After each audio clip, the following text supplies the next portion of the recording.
Hello student, मैं दया शंकर आप सभी का स्वागत करता हूं आपके अपने यूट्यूब चैनल पर। और आज हम करेंगे सर्किट थ्योरी के अंदर प्रैक्टिस। और कल मैंने ट्रांजिएंट सर्किट करवाया था, एक बार उसको दोबारा से रिपीट कर लेना आप। ठीक है, कोई भी चीज़ समझ नहीं आई है आप मुझे मैसेज कर देना और मैं आपको एक्सप्लेन कर दूंगा। ठीक है, तो आज अपने करेंगे प्रैक्टिस सेशन, क्योंकि हमारा सर्किट लगभग पूरा हो गया है। 2 पोर्ट नेटवर्क बचा हुआ है और थोड़ा सा मिसलेनियस पार्ट बचा हुआ है। अब मिसलेनियस में क्या होगा तो वो आप मिसलेनियस में ही देख लेना। मतलब ऐसी चीजें हैं जिनको ज्यादा फोकस देने की जरूरत नहीं है, लेकिन एग्जाम में आ जाती है वो चीजें। ठीक है, तो मिसलेनियस का मतलब यही है। ओके, तो स्टार्ट करते हैं बच्चों। सर्किट थ्योरी के अंदर प्रैक्टिस टेस्ट, और मैं 10 सेकंड या 20 सेकंड क्वेश्चन के अकॉर्डिंग आपको टाइम दूंगा और आप अटेम्प्ट करें। और उसके बाद में आप अपने आप चेक करें कि कितने सही हैं कितने गलत हैं। ठीक है, ओके। और चीजें रिवाइज भी होती रहती है। देखो, बीच बीच में अगर आप प्रैक्टिस करते रहते हो चीजें रिवाइज होती रहती है। इन द एंड आपको सारी चीजें याद हो जाती है जब तक एग्जाम आता है। और एक चीज और बता दूं, मैं जैसे कल कुछ बच्चे मैसेज कर रहे थे कि सर 1 साल तक कोई वैकेंसी आएगी नहीं, सभी बोल रहे हैं। देखो भाई, बोलने को मैं भी बोल सकता हूं, लेकिन मुझे तो नहीं पता ना कि कौन सी वैकेंसी कब आएगी। हो सकता है 6 महीने बाद आए, हो सकता है 7 महीने बाद आए, लेकिन जो वैकेंसी आ चुकी है उनका एग्जाम तो होगा ही होगा। जैसे एसएससी जेईएन का आपने फॉर्म भर दिया है, तो एसएससी जेईएन का फॉर्म भर दिया है तो वो तो एग्जाम होगा ही होगा, है ना। तो वो इन बिटवीन 1 साल में तो होगा ही होगा। मतलब 3-4 महीने के अंतराल में या 5 महीने के अंतराल में जब भी सुविधा बनेगी गवर्नमेंट के अकॉर्डिंग, एसएससी डिपार्टमेंट के अकॉर्डिंग, वैसे ही एग्जाम होगा आपका। ओके, तो स्टार्ट करते हैं प्रैक्टिस टेस्ट 2। अब आपके सामने क्वेश्चन दिया हुआ है बच्चों, 10 सेकंड का टाइम है, क्योंकि थ्योरी का क्वेश्चन है और जल्दी से जल्दी अटेम्प्ट करें। 10 सेकंड का टाइम है। और जो भी बच्चे मेरे YouTube चैनल पे पहली बार आए हैं प्लीज सब्सक्राइब कर दें और अपने फ्रेंड्स को शेयर कर दें। ठीक है, फ्री ऑफ कॉस्ट पढ़ा रहे हैं। और सारे, एक चीज और है, जिन बच्चों ने टेलीग्राम चैनल ज्वाइन नहीं किया वो ज्वाइन कर ले, क्योंकि क्लास होते ही जस्ट मैं उसके बाद आपको PDF अवेलेबल करवा देता हूँ। कुछ जो भी क्वेश्चन करवाए हैं मैंने क्लास में या जो भी मैंने नोट्स करवाए हैं। ठीक है, और अगर मैं जस्ट क्लास के बाद नहीं कर पाता तो मॉर्निंग में 9-10 बजे के आसपास मैं कर देता हूं अपलोड। ठीक है, ओके। तो जिन्होंने टेलीग्राम चैनल ज्वाइन नहीं किया, टेलीग्राम चैनल का लिंक मैंने डिस्क्रिप्शन में दे रखा है। और एक बेल आइकन भी दबा लिया करो, कई बार क्या होता है नोटिफिकेशन नहीं जाता आपके पास, तो नोटिफिकेशन भी मिल जाए। और क्लास स्टार्ट होने से पहले प्लीज बच्चों लाइक कर दिए। ठीक है, लाइक कर दिया करो। ओके, तो उम्मीद है ये क्वेश्चन कर लिया होगा आपने। और ये सारे एग्जाम में आए हुए क्वेश्चन है बच्चों। क्वेश्चन ये है, which of the following statement is not correct. इसने पूछा है नॉट करेक्ट, तो क्या वोल्टेज सोर्स एक्टिव एलिमेंट है? ये तो करेक्ट है, वोल्टेज सोर्स एक्टिव एलिमेंट ही होता है। करंट सोर्स पैसिव एलिमेंट है क्या? नहीं, करंट सोर्स एक एक्टिव एलिमेंट है। इसका मतलब ये रॉन्ग हो गया स्टेटमेंट, तो आपका आंसर बी आ जाएगा, आगे जाने की जरूरत नहीं है। फिर भी कंफर्मेशन के लिए ऑप्शन देखने हैं तो देख लो। रजिस्टिव पैसिव एलिमेंट है। देखो बच्चों, पैसिव एलिमेंट वो होते हैं जिनमें एक्सटर्नल सोर्स की रिक्वायरमेंट होती है, उनमें प्रॉपर्टी क्रिएट करने के लिए। जैसे रेजिस्टेंस है, वैसे अगर आप कर सप्लाई नहीं दोगे तो ये रजिस्टर कहलाएगा, और जब सप्लाई दे दोगे तो ये रेजिस्टेंस कहलाएगा। ओके, और कंडक्टेंस आपको पता ही है बच्चों, रेजिस्टेंस का उल्टा G = 1/R, और इसकी यूनिट क्या होती है? महो यूनिट होती है। तो ये भी एक क्या है? पैसिव एलिमेंट ही है। इसका मतलब इसने पूछा है कि कौन सा करेक्ट नहीं है, तो बी करेक्ट नहीं है, क्योंकि करंट सोर्स एक क्या है? एक्टिव एलिमेंट है। ओके, नेक्स्ट क्वेश्चन देखो। ओके, थ्योरी का क्वेश्चन है, 10 सेकंड का टाइम लो बच्चों, 10 सेकंड के अंदर अंदर करो।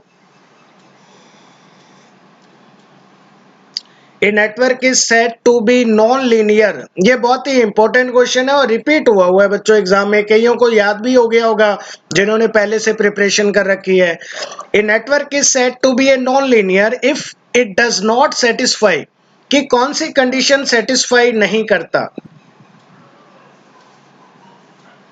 देखो बच्चों, जितने भी लीनियर होते हैं, मैंने आपको सुपरपोजिशन थ्योरम बताई थी, याद आ रहा होगा सुपरपोजिशन थ्योरम।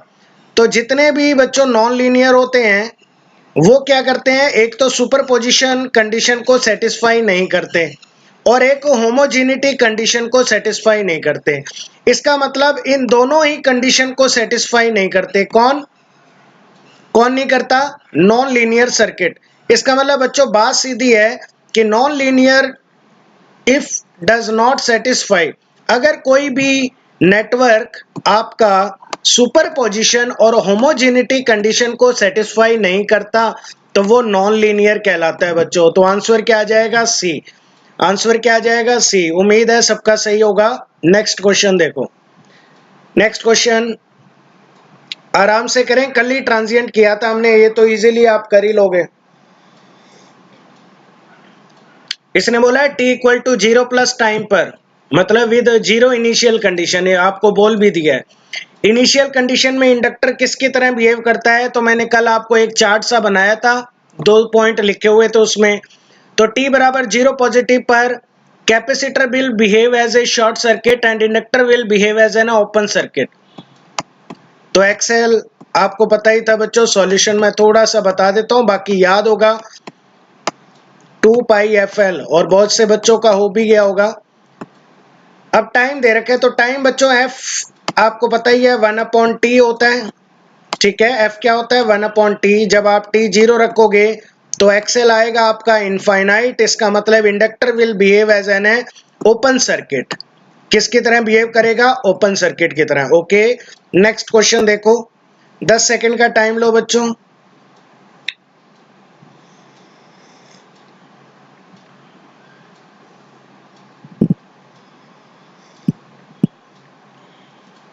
ध्यान से करना है इस क्वेश्चन को, थोड़ा सा चेंज है इसमें।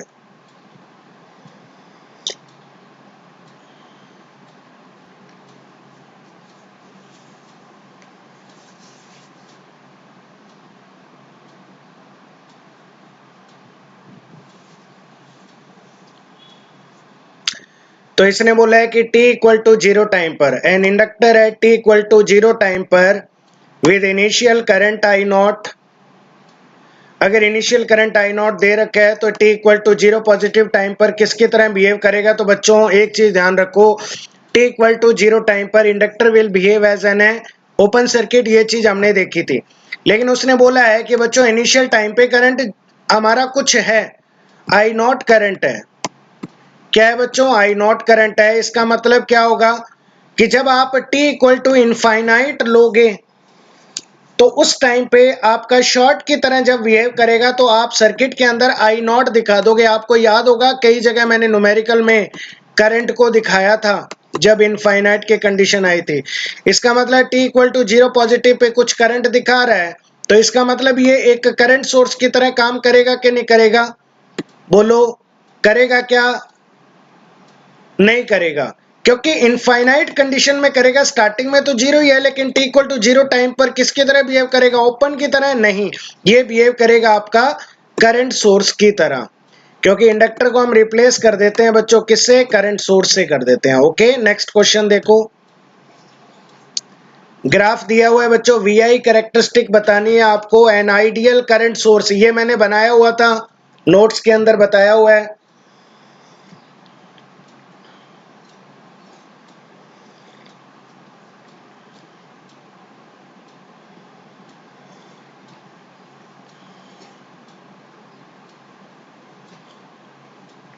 जल्दी बताएं फटाफट कौन सा आएगा।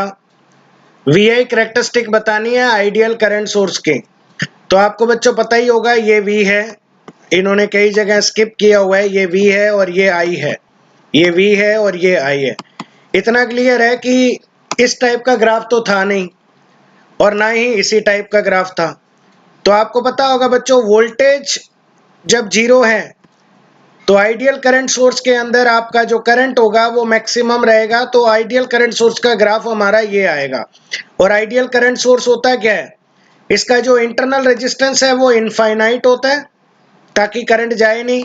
मैं एक बार फिर बना देता हूं, कईयों को ध्यान नहीं होगा, करंट सोर्स का सिंबल ये इंटरनल रेजिस्टेंस होता है। और मैंने ये भी बताया था कि आइडियल करंट सोर्स का इंटरनल रेजिस्टेंस क्या होता है? हाई होता है। अब आइडियल की बात कर रहा है तो ये इनफाइनाइट होगा, ओपन होगा, इसका मतलब ओनली करंट जाएगा, ठीक है। और करंट क्या रहेगा? कांस्टेंट रहेगा। करंट क्या रहेगा? कांस्टेंट। ओके, नेक्स्ट देखो। इंडक्टर है बच्चों t equal to infinite with 0 initial condition act as A,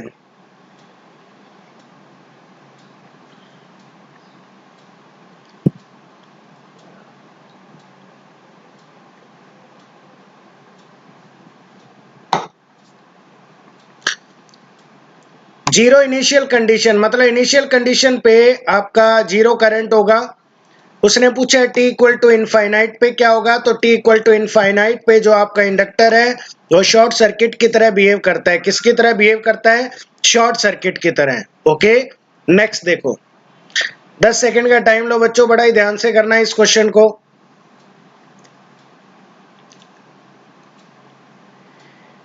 inductor with initial condition I not, मतलब इनिशियली आपको करंट आई नॉट दे रखा है। तो एक बात तो बच्चों, इंडक्टर इनिशियली करंट अगर आई नॉट है तो इसने पूछा है कि टी इनफाइनाइट पे इंडक्टर का इक्विवेलेंट सर्किट क्या होगा, तो कई जने क्या करेंगे, शॉर्ट कर देंगे।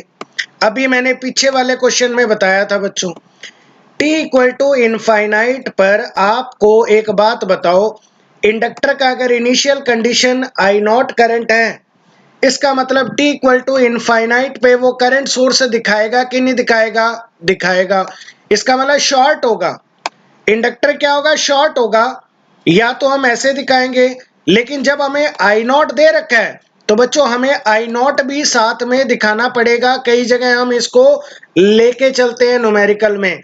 इसका मतलब t इक्वल टू इनफाइनाइट पे हमारा आंसर क्या आ जाएगा? डी, कि इंडक्टर शॉर्ट की तरह बिहेव करेगा। शॉर्ट की तरह मतलब शॉर्ट दिखा सकते हो, लेकिन कई बार न्यूमेरिकल में आपको ये शॉर्ट कब दिखाना है? ये शॉर्ट तब दिखाना है बच्चों अगर आपको t equal to sorry I not आपको जीरो दिया हो, तब आप केवल क्या दिखाते हैं? ये वाला ऑप्शन दिखाते। लेकिन आपको आई नॉट दे रखा है, इसका मतलब आपको करंट सोर्स दिखाना पड़ेगा पैरेलल के अंदर। ये होता है इक्विवेलेंट सर्किट, जब आपको करंट आई नॉट दिया हो। और अगर आई नॉट बच्चों जीरो दिया होता तो आप ओनली कौन सा आंसर टिक करते? ए। क्या टिक करते? ए। लेकिन इस क्वेश्चन के अकॉर्डिंग आंसर क्या आएगा? डी, क्योंकि कई बार हम करंट सोर्स भी कंसीडर करते हैं। ठीक है, नेक्स्ट क्वेश्चन देखो। ओके, जल्दी फटाफट थ्योरी के क्वेश्चन है बच्चों। थ्योरी भी इंपॉर्टेंट है क्योंकि हम जेईएन की तैयारी करने जा रहे हैं, तो थ्योरी भी हमारी अच्छी होनी चाहिए। बड़े इजी क्वेश्चन है, कोई भी दो राय नहीं है। अगर आपने नोट्स को अच्छे से रिवाइज किया है तो you are enable to attempt every question. चलो बताओ, पैसिव नेटवर्क है। पैसिव का मतलब क्या उसमें ईएमएफ सोर्स होगा? नहीं होगा। कर लिया होगा क्वेश्चन, जल्दी फटाफट, 5 सेकंड का टाइम है। ओके, टाइम पूरा हो गया है। पैसिव नेटवर्क वो होता है बच्चों जिसमें किसी भी टाइप का सोर्स नहीं लगा होता है। इसका मतलब ना तो करंट सोर्स होगा ना ईएमएफ सोर्स होगा। तो इसका आंसर बच्चों ए और बी दोनों है। लेकिन अगर हम सी ऑप्शन पे जाएं तो इसमें दोनों पॉइंट आ गए, नाइदर ईएमएफ सोर्स नोर करंट सोर्स। इसका मतलब आंसर क्या आ जाएगा? सी आ जाएगा। ओके, नेक्स्ट क्वेश्चन देखो बच्चों, छोटा सा न्यूमेरिकल है। 18 वोल्ट का सोर्स है, ट्राई करो। इंटरनल रेजिस्टेंस 70 ओम दे रखा है, लोड रेजिस्टेंस 33 ओम दे रखा है, is connected to the voltage source. 18 volt का है, आपको बोला है लोड पावर निकालो। कुछ नहीं है, वी स्क्वायर अपॉन आर निकालना है बच्चों। फटाफट निकाल दो, वी स्क्वायर अपॉन आर।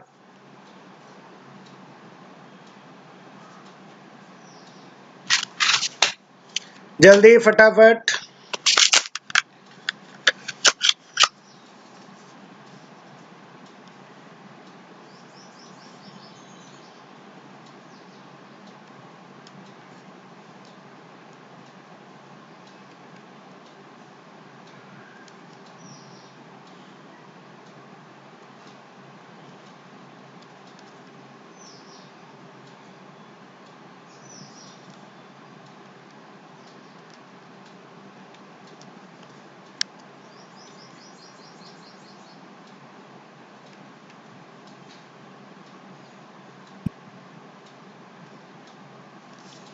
तो बच्चों थोड़ा ध्यान से करना है। लोड के अक्रॉस पावर पूछा है, लोड का मतलब 33 ओम के अक्रॉस लोड पावर पूछी है। तो देखो भाई, करते हैं इस क्वेश्चन को।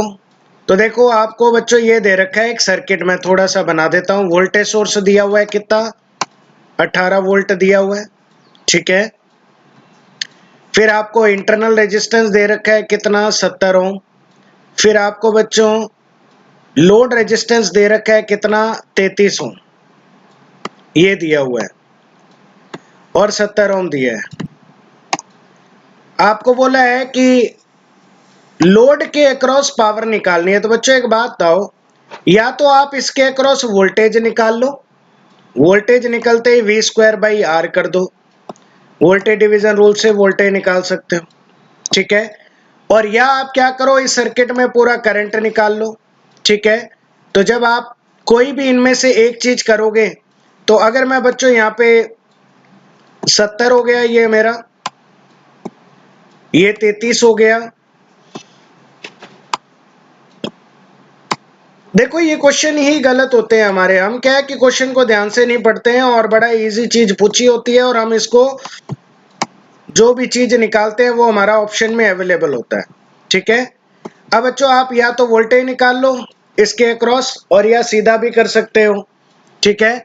तो मैं क्या करता हूं, इसमें करंट निकालता हूं। करंट क्या आएगा बच्चों, यहाँ पे आई आपका आ जाएगा 18, I equal to V upon R. तो 70 और 30 कितना होता है, 100, तो 103, ये करंट आ गया। इसका मतलब बच्चों सीरीज में है तो करंट तो यही जाना है। अब इसके अक्रॉस पावर निकालनी है, तो पावर कुछ नहीं है बच्चों, पावर क्या निकालोगे, इसी का कर दो होल स्क्वायर, क्योंकि आई स्क्वायर आर से निकाल लो, और आर कितना है बच्चों, 33 है, ठीक है। तो अब आप इसको सॉल्व कर लो। अगर मैं इसको कैलकुलेटर से सॉल्व करूं,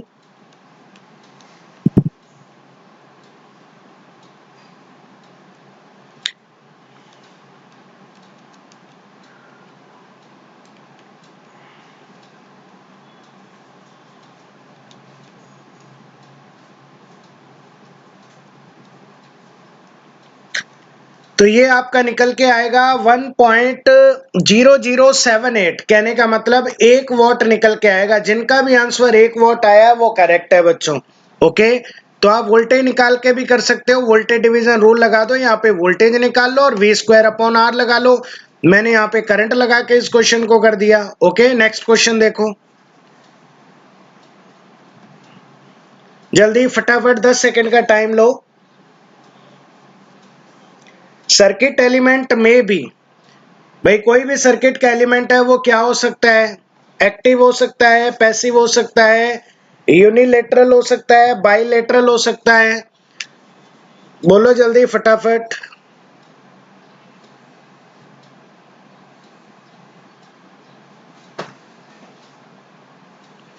हाँ, valid for constant voltage source.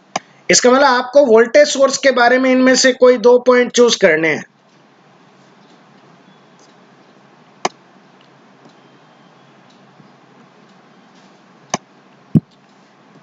जल्दी फटाफट आ गया आंसर, ओके। देखो बच्चों वोल्टेज सोर्स एक तो एक्टिव एलिमेंट है, ये तो क्लियर है, एक्टिव एलिमेंट है। उसके बाद में ये पैसिव है या बाइलेटरल है, बाइलेटरल तो नहीं है बच्चों, ये क्या है, यूनिलेटरल है। इसका मतलब आंसर क्या आ जाएगा, फर्स्ट एंड थर्ड। इसका मतलब answer will be A. Answer क्या आ जाएगा, ए।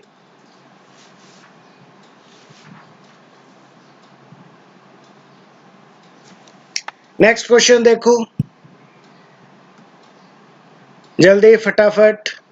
Kirchhoff voltage law applies to the circuit, linear element के लिए, नॉन लीनियर के लिए, लीनियर नॉन लीनियर एक्टिव और पैसिव के लिए, linear non linear active passive, time varying as well as time invariant. बताओ केवीएल किसके लिए अप्लाई होगा, जल्दी फटाफट।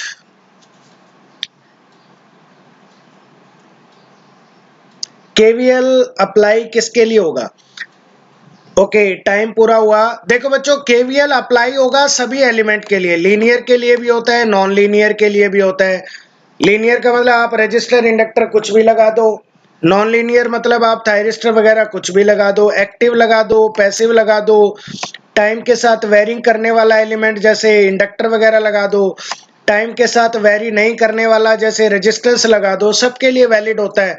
तो आंसर विल बी डी होगा। आंसर क्या होगा बच्चों, डी, ओके। नेक्स्ट क्वेश्चन देखो, ये पॉइंट मैं शायद क्लास में भी बता चुका हूं आपको, इक्विवेलेंट इंडक्टेंस बताना है इस सर्किट का, ये मैं क्लास में करवा चुका हूं। 10 सेकंड का टाइम लो जल्दी फटाफट। पोलैरिटी चेक कर लो बस, और कुछ नहीं है।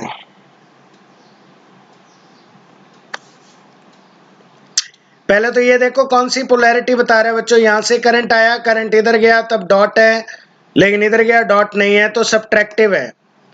तो ऊपर वाली चीज तो इतना क्लियर है कि ये दोनों फिक्स रहती है, वहां पे मैंने याद करवाया था।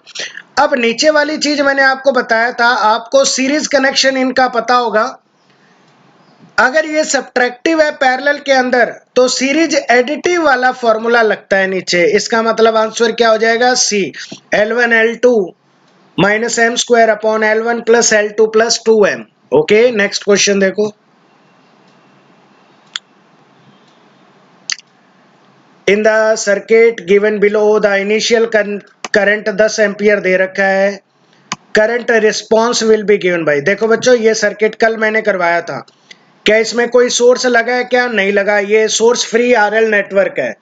ओके, तो आपको पता ही होगा बच्चों फॉर्मूला क्या था, आई टी बराबर क्या था, आई नॉट। मैं फॉर्मूला बता रहा हूं, बाकी आप ट्राई करें, 10 सेकंड का टाइम ले, जल्दी फटाफट।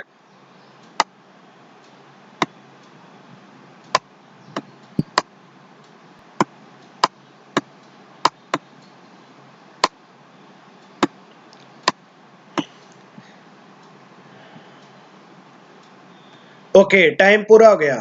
अब ये बताओ बच्चों, जो आई नोट आपके पास आया है, ठीक है, आई नोट मैंने क्या बताया था, मैंने ये बताया था बच्चों कि अगर सोर्स फ्री नेटवर्क है तो हो सकता है कि इंडक्टर पहले से चार्ज हो सकता है नहीं हो, लेकिन इन्होंने दे दिया ना कि जीरो पे 10 एम्पियर का करंट है, इसका मतलब इंडक्टर पहले से चार्ज है, इसका मतलब आई नोट तो आ जाएगा 10। अब हमारा आंसर भी आ चुका है, आंसर बी ही होगा क्योंकि ये 10 आएगा। ठीक है, अब टाइम कांस्टेंट निकालना है, तो टाइम कांस्टेंट क्या होता है बच्चों, फॉर्मूला क्या था, L by R. L by R का मतलब 4/8, और 4/8 आपके पास क्या बनेगा, 1/2। तो जब आप 1/2 रखोगे तो ये ऊपर चला जाएगा और आपका आ जाएगा 10e−2t। ठीक है, तो आंसर क्या आ जाएगा, बी। जिनका बी आया है वो सही है। ओके, नेक्स्ट क्वेश्चन देखो जल्दी, इसमें 2 क्वेश्चन है, 3 क्वेश्चन है, जल्दी करें बच्चों, 15 सेकंड का टाइम ले, जल्दी फटाफट।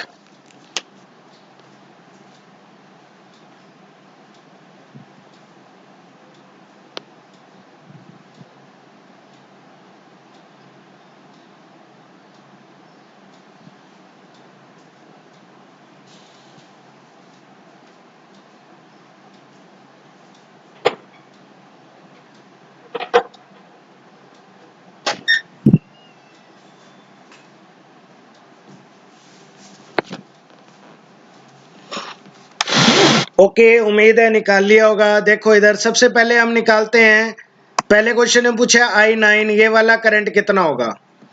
तो देखो बच्चों अब हमें सारे करंट निकालने हैं, अब कैसे निकालेंगे वो जरा एक चीज देख लो आप। ठीक है, जल्दी फटाफट करें।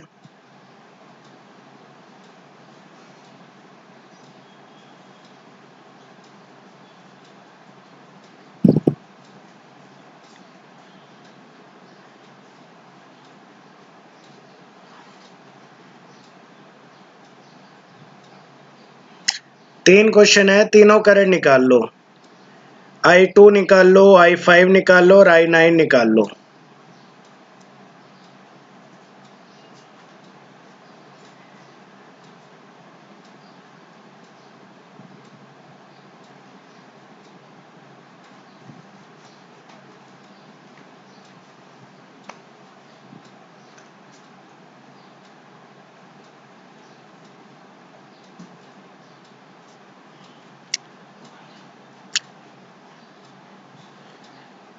ओके, अब देखो बच्चों इक्वेशन बनाएंगे। पहले एक बात तो, ये जो I1 करंट गया है इधर, ठीक है, ये I1 गया जब बाहर निकल रहा है तो I5 है, I4 है और I3 है, करेक्ट है, यही है। इसका मतलब 2 एम्पियर आपका बराबर होगा 4 प्लस I4 प्लस I5। एक इक्वेशन तो बनेगी बच्चों ये, ठीक है, हमने बना दी एक इक्वेशन। फिर दूसरी इक्वेशन अगर बताएं बच्चों, तो इधर अगर जरा देखें कि यहाँ पे I5 और I6 ये जो करंट है, ये आप ऐसे देखो, यहाँ पे इक्वेशन से ही सॉल्व करना पड़ेगा इसको। यहाँ पे जैसे अगर अपने देखे बच्चों कि I8 करंट नोड में एंटर हो रहा है और I4 क्या हो रहा है, एंटर हो रहा है, सही है। अब एक बात बताओ, ये जो आपका I8 करंट आ रहा है, क्या ये आगे कहीं जाएगा? क्या आगे कहीं जाएगा ये करंट? नहीं जाएगा। इसका मतलब ये है बच्चों कि ये जो करंट है I4, ये आपका 6 एम्पियर के उल्टा ही होगा। इसका मतलब ये -6 होगा। अगर ये -6 है और ये प्लस का 4 है तो ये -2 हो गया, -2 हो गया। इसका मतलब बच्चों एक बात बताओ, क्योंकि देखो बच्चों आगे कोई नोड है नहीं, यही करंट इधर आएगा। अब इधर आएगा तो I4 की डायरेक्शन उल्टी है, तो आप क्या लोगे, -6। अब -6 का ये हो गया, ये प्लस का 4 हो गया, तो इक्वेशन आ गई 2 -2 प्लस I5, यही हुआ, करेक्ट है। इसका मतलब बच्चों ये 2 इधर जाएगा तो I5 कितना आ जाएगा, 4 एम्पियर। ये हमारे पास करंट आ गया 4 एम्पियर। इसका मतलब बच्चों ये 4 एम्पियर करंट है, ठीक है। ये हो गया यहाँ तक, ओके। अब यहाँ पे थोड़ा सा एक चीज और देख लो। अब ये जो I2 करंट इधर गया है 2 एम्पियर, यहाँ 2 एम्पियर निकला। इसका मतलब बच्चों एक चीज क्लियर है कि ये करंट आना तो वैसे इधर से चाहिए ना, ऐसे इधर निकल जाएगा, करेक्ट है। लेकिन यहाँ करंट की डायरेक्शन उल्टी दिखा रखी है, इसका मतलब ये -2 एम्पियर होगा, करेक्ट है। तो बी क्या आ जाएगा, -2 एम्पियर। अब एक बात बताओ, यहाँ पे -2, इधर से +4,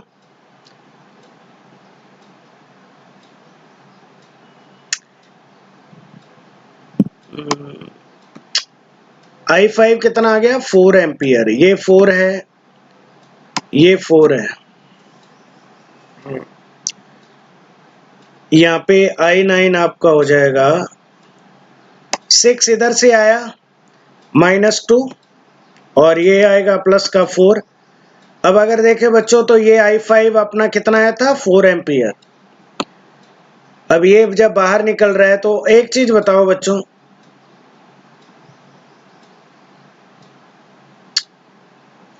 इस क्वेश्चन में शायद कोई डेटा मिसिंग है। इस क्वेश्चन को मैं बाद में लेता हूं बच्चों, ठीक है।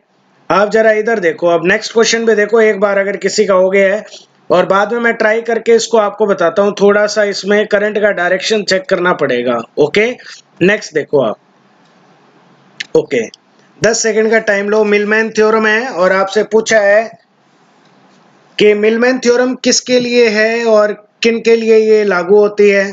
इक्विवेलेंट वोल्टेज सोर्स के लिए, इक्विवेलेंट वोल्टेज और करंट सोर्स के लिए, इक्विवेलेंट रेजिस्टेंस के लिए, इक्विवेलेंट इंपीडेंस के लिए। तो बच्चों आपको पता होगा इक्विवेलेंट वोल्टेज सोर्स के लिए ज्यादा प्रेफर करते हैं, लेकिन हम करंट सोर्स के लिए भी लगा सकते हैं। तो इसका आंसर क्या हो जाएगा, बी हो जाएगा, ओके। नेक्स्ट क्वेश्चन जल्दी फटाफट ट्राई करें।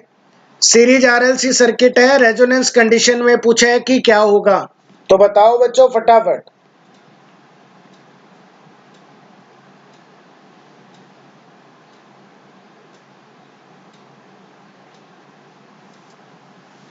जल्दी फटाफट।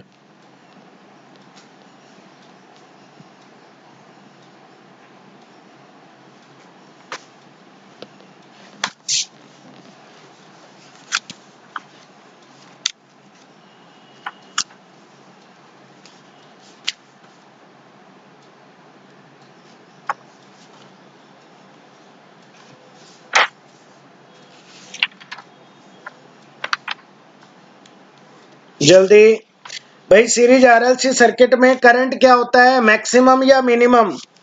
तो आपको पता होगा सीरीज आरएलसी सर्किट में हमारा करंट होता है मैक्सिमम, क्योंकि इंपीडेंस क्या होता है, मिनिमम होता है। इंपीडेंस क्या होगा, मिनिमम होगा। इसका मतलब करंट तो होगा मैक्सिमम।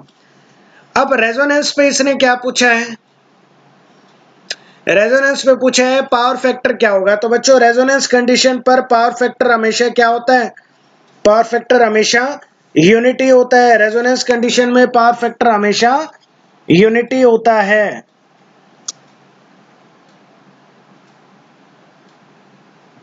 क्या होता है? यूनिटी होता है। ओके, इसका मतलब इसका आंसर आ जाएगा बच्चों B. Current is maximum, power factor is unity. Okay, next question देखो। ये आपका एसएससी में भी आया था बच्चों क्वेश्चन, क्योंकि जिस बुक से मैंने लिया है उस बुक से ये पेपर बनाया गया था। Series RLC circuit, resonance frequency 120 kilohertz, quality factor 120, तो उसने पूछा है बैंडविड्थ निकालो। तो क्वालिटी फैक्टर, रेजोनेंस फ्रीक्वेंसी और बैंडविड्थ में रिलेशन आपको याद होगा बच्चों, बस वो रिलेशन लगा दो, आंसर आ जाएगा।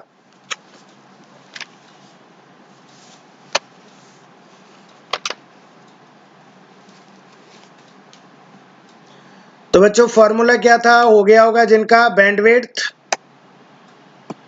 बराबर resonant frequency omega naught upon quality factor. ठीक है, अब एक चीज का आपको खास करके ध्यान रखना है बच्चों, वो चीज ये है कि आपको फ्रीक्वेंसी किलो हर्ट्ज में दी हुई है, लेकिन यहाँ जो आप वैल्यू रखोगे वो ओमेगा नॉट में रखोगे। किस में रखोगे? ओमेगा नॉट में। तो ओमेगा नॉट को सबसे पहले आप, ओमेगा नॉट बराबर क्या होता है? 2 पाई एफ होता है। क्या होता है बच्चों? 2 पाई एफ होता है। तो पहले इसमें बदलोगे, एफ यहाँ पे दिया हुआ है, ये वैल्यू रखने के बाद में इसको सॉल्व करें और जल्दी से कैलकुलेटर से आंसर निकालें।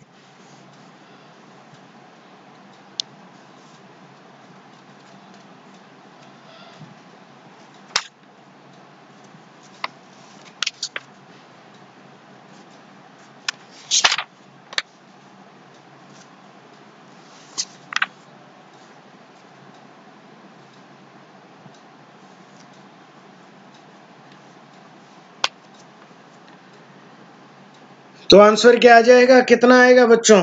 देखो इधर ऊपर है 2 इंटू 3.14 इंटू 120 किलो हर्ट्ज है।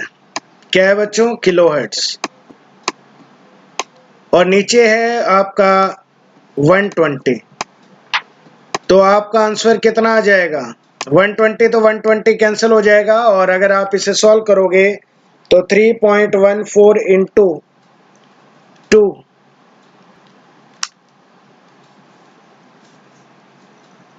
Bandwidth omega naught, resonant frequency F not की टर्म में।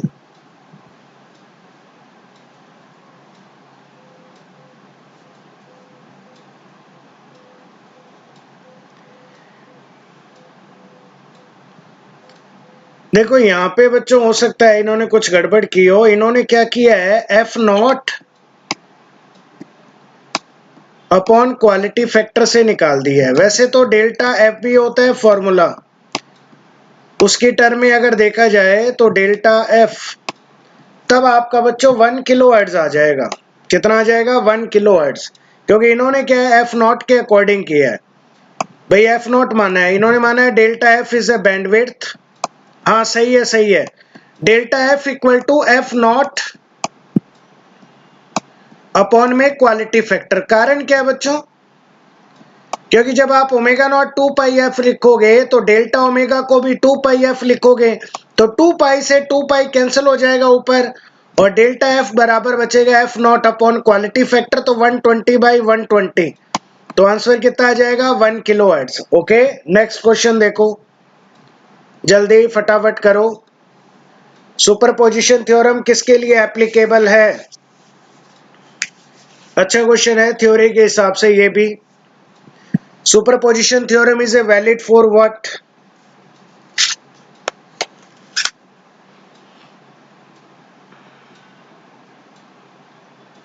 किसके लिए एप्लीकेबल है सुपरपोजिशन थ्योरम?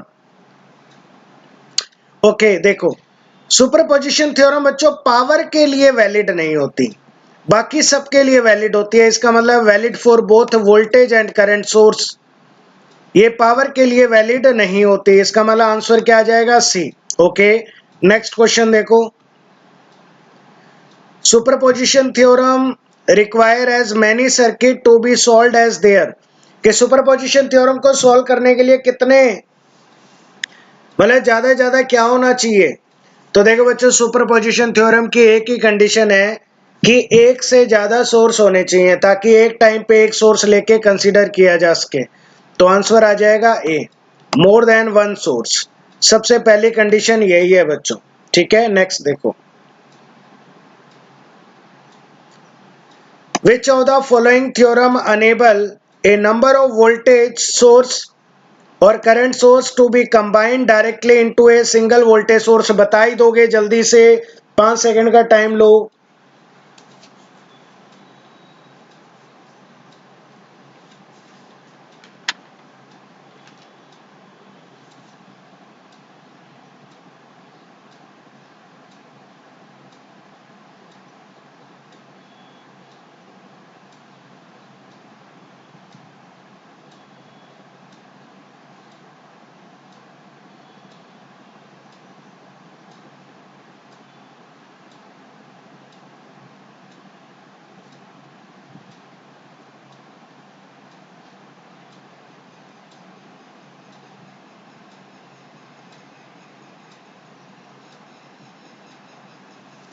ओके, आंसर आ गया। तो आंसर क्या आएगा बच्चों? मिलमैन थ्योरम ही ऐसी थ्योरम थी, तो आंसर आएगा डी। ओके, नेक्स्ट क्वेश्चन देखो। Current flowing in the branch C D, तो यहां से करंट निकालना है बच्चों, जल्दी से निकाल लो।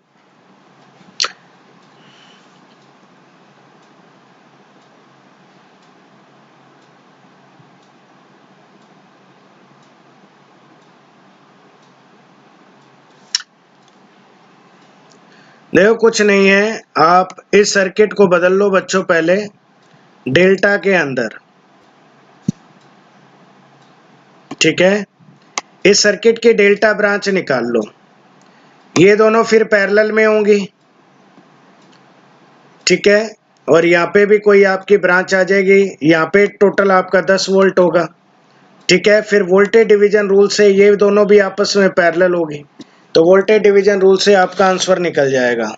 ठीक है, जल्दी करें फटाफट।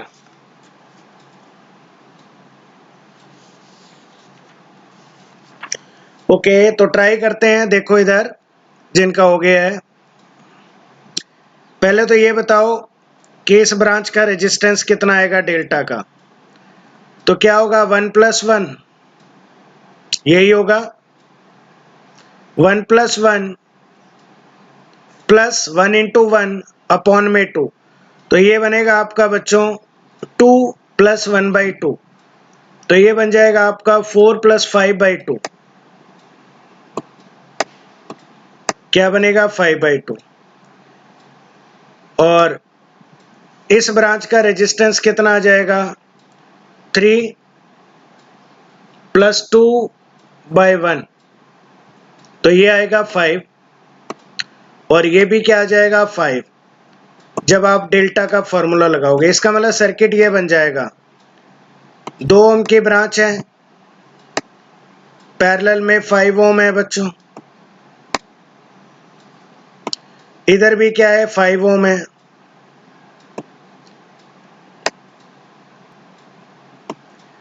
और यहाँ पे आपके पास कितना है? 5/2 ओम।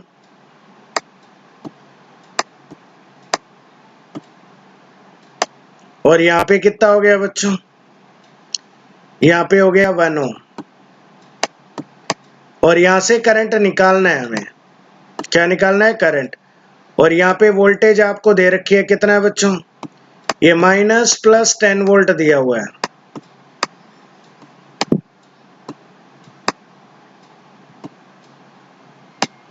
ठीक है, अब बच्चों एक बात आओ, ये दोनों पैरेलल में है, इसको सॉल्व कर लो। पैरेलल में है, जब आप इसको सॉल्व करोगे तो ये आएगा 5 × 2 मतलब 10, 10/7। तो कहने मतलब सर्किट बनेगा ये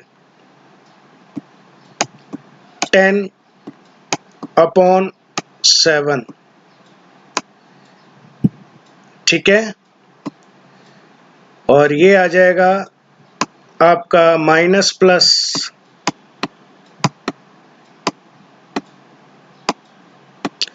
कितना है 10 वोल्ट।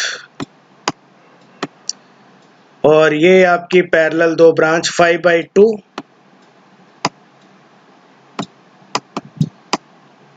और ये हो जाएगा 1 ओम।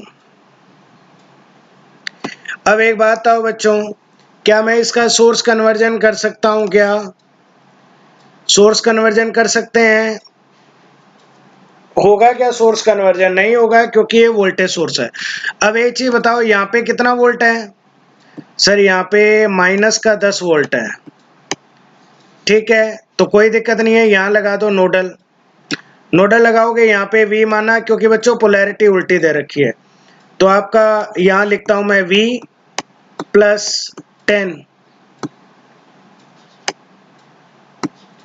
अपॉन में 10/7।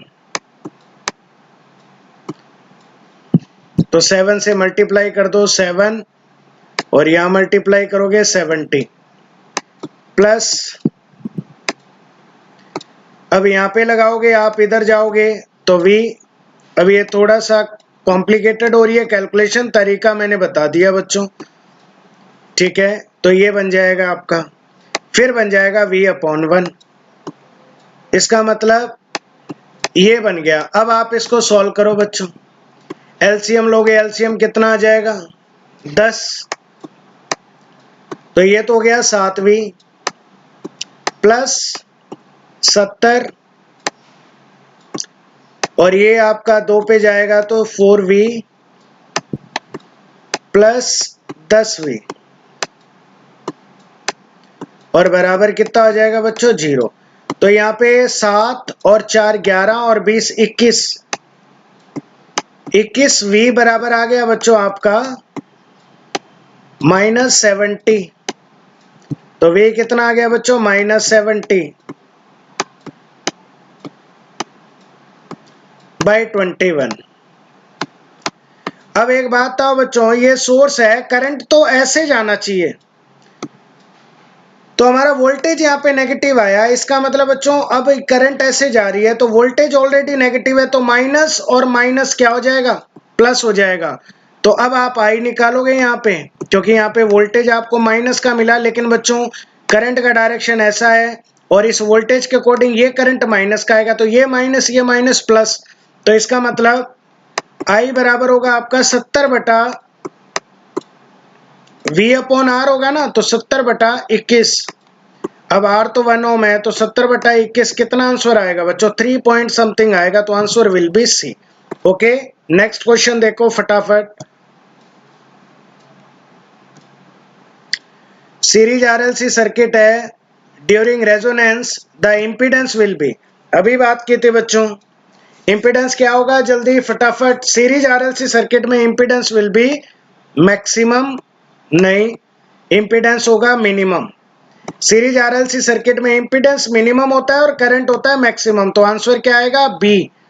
आंसर क्या आ जाएगा B for boy, current will be minimum. Okay, next question. Current in series RLC circuit at resonance, तो करंट क्या होगी भैया मैक्सिमम, करंट होगी मैक्सिमम। Okay, next question.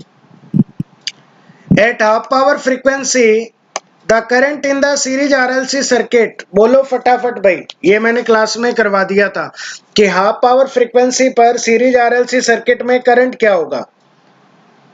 तो करंट विल बी 1/√2 टाइम्स, ज्यादा टाइम लगना ही नहीं चाहिए, 1/√2 टाइम्स आ जाएगा, ठीक है। नेक्स्ट क्वेश्चन देखो।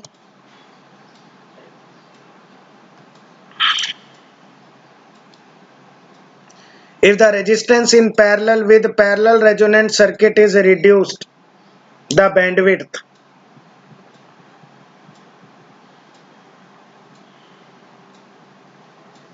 तो पैरेलल आरएलसी सर्किट है, उसने बोला है कि बैंडविड्थ पे क्या असर पड़ेगा।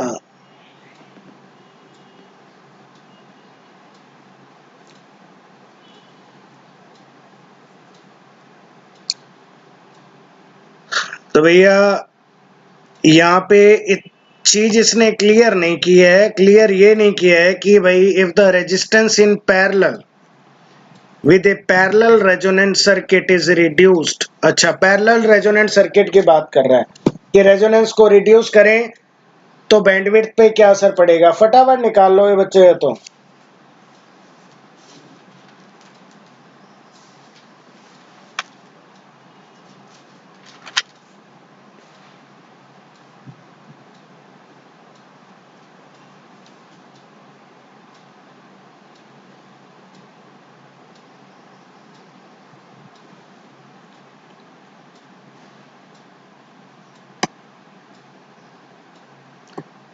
तो पैरेलल के अंदर बच्चों फॉर्मूला क्या था बैंडविड्थ का, 1/RC। अगर रेजिस्टेंस डिक्रीज होगा तो बैंडविड्थ क्या होगी, इंक्रीज होगी, क्योंकि बैंडविड्थ बराबर होगा 1/RC। और 1/RC का मतलब है कि अगर आपका R डिक्रीज करता है तो फ्रीक्वेंसी सॉरी बैंडविड्थ क्या होगी, increase. Okay. Resonant circuit as a lower cut off frequency 7 kilohertz, upper cut off critical frequency 13 kilohertz. Bandwidth निकालनी है तो बच्चों ये निकाल ही दोगे। बैंडविड्थ आपको बताइए delta F equal to F2 minus F1। Upper cut off frequency minus lower, तो 13 माइनस 7 कितना आएगा, 5, 6 आ जाएगा। 13 माइनस 7 6 किलो हर्ट्ज जाना चाहिए ना, ऑप्शन में नहीं है। यहाँ पे ऑप्शन में गड़बड़ है भैया, क्योंकि अपर कट ऑफ फ्रीक्वेंसी दे रखी है 13 और लोअर कट ऑफ फ्रीक्वेंसी दे रखी है 7। तो 13 माइनस 7 तो यहाँ पे 6 हर्ट्ज कर लो आप एक ऑप्शन, क्योंकि 6 किलो हर्ट्ज आएगी, बैंडविड्थ आएगी 6 किलो हर्ट्ज। ओके, ऑप्शन में गड़बड़ है। Next question, when the value of C in series RLC circuit is decrease, तो रेजोनेंस फ्रीक्वेंसी पे क्या असर पड़ेगा। तो बच्चों C अगर डिक्रीज होगा तो रेजोनेंस फ्रीक्वेंसी क्या होगी, इंक्रीज होगी, क्योंकि आपको पता है ओमेगा इक्वल टू 1/√LC, ये एंगुलर फ्रीक्वेंसी है। अगर आपका C डिक्रीज हो रहा है इसका मतलब ओमेगा इंक्रीज होगा। ओके, नेक्स्ट क्वेश्चन देखो फटाफट। सीरीज सर्किट दे रखे है, R दिया है, L दिया है और C दिया है, बोला बैंडविड्थ निकालो। तो बैंडविड्थ निकालना है, फॉर्मूला क्या होता है सीरीज RLC सर्किट के लिए, बैंडविड्थ का फॉर्मूला लगाओ फटाफट। R/L होता है कि L/R, अब ये आप जल्दी से बताओ। मैं ही बता देता हूं, R/ क्या होता है L, तो कितना आएगा भैया, R/L ही होता है सीरीज RLC सर्किट में, तो ये आएगा 100/0.1। अच्छा, इसने बैंडविड्थ पूछी है रेडियन पर सेकंड में, 1000 कहीं भी ऑप्शन में नहीं दिया है। यहाँ बच्चों एक चीज देखो, दो ऑप्शन सेम दे दिए, क्योंकि 1000 आएगा, दो ऑप्शन सेम दे दिए तो एक ऑप्शन में 1000 होगा, यहाँ ऑप्शन में गड़बड़ है। ठीक है, तो आंसर कोई भी एक कंसीडर कर लो, क्योंकि 1000 रेडियन पर सेकंड आएगा बैंडविड्थ, क्योंकि R/L होता है 100/0.1, तो पॉइंट हटेगा 1000 आएगा, एक ऑप्शन में 1000 कर लें आप। ठीक है, ओके नेक्स्ट। क्वालिटी फैक्टर निकालना है, फटाफट निकाल दो बच्चों।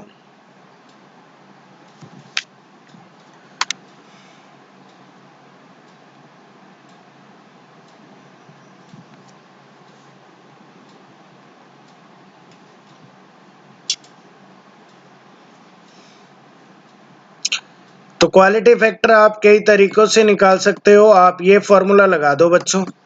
सीरीज के अंदर क्वालिटी फैक्टर का फॉर्मूला होता है 1/R√L/C।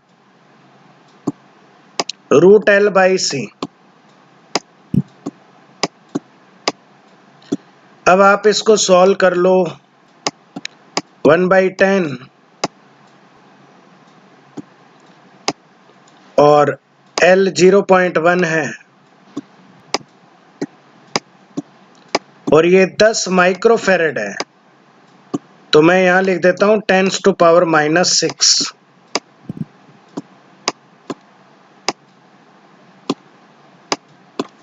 ओके, तो कैलकुलेशन इजी है, इसकी कोई दिक्कत नहीं है। ये पॉइंट हटेगा, नीचे 100 आएगा, तो इस 100 का 10 तो बाहर आ जाएगा। इसका मतलब आप 1/100 तो करोगे। अब बच्चों ये 10⁻⁻⁶ है अंडर रूट के अंदर, तो इसका अंडर रूट लोगे तो 10⁻³ नीचे आ जाएगा।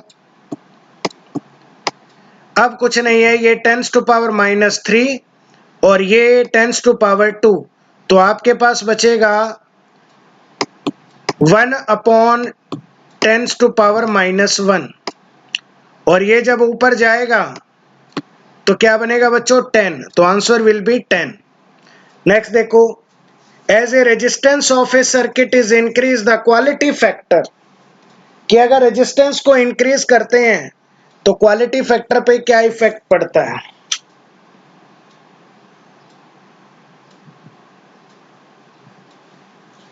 अब ये यहाँ पे हमें क्लियर नहीं है कि सीरीज आरएलसी सर्किट है या पैरेलल आरएलसी सर्किट है, तो यहाँ पे थोड़ा सा आप यूं मान के चलो ये सीरीज सर्किट ही है।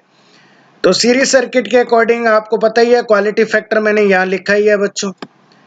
अगर आपका आर बढ़ता है तो क्वालिटी फैक्टर घटता है, इसका मतलब क्या होगा, डिक्रीज होगा। अगर पैरेलल है तो उल्टा होगा। Okay, next question, last question है, जल्दी फटाफट बता दे बच्चों। Consider the following circuit, which one of the following statement is correct.